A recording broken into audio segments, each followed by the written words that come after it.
This is my new 2D roguelike game that I've been working on in Godot recently. Since the last update, I've added art using aseprite for the characters and for the enemies, as well as creating a new tile set for the ground to make it more interesting. I've also whipped up a little background track for the game in Jummbox, an online browser-based music synthesizer. It's nothing crazy, I don't know too much music theory, or well, anything past making chords, but I had some fun with it.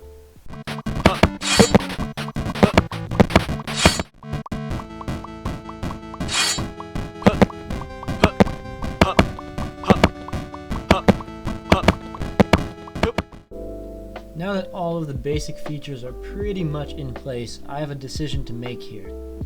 I can either continue adding content to the game, or finish up whatever ideas I have left, wrap it up, put it on itch for free, and accept that it was a good project for me to learn how to use Godot, being the first project that I would have completed fully, and move on to my next idea. I'm kind of tempted to go with the second option, because I know that scope creep is real, and also procrastination. And I want to have a project behind me that I can say I've entirely finished, which will make me feel much better about starting new projects in the future.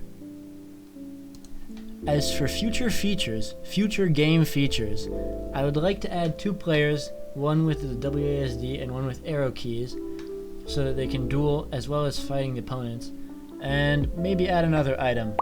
And then I think I'd probably wrap it up there and move on. Yeah, I don't know, I might make another soundtrack as well in Jummbox because it would get boring to listen to that one over and over again. But yeah, those are the plans for the game to come. I hope you've enjoyed. If you liked this or you'd like to follow the progress, please like and sub.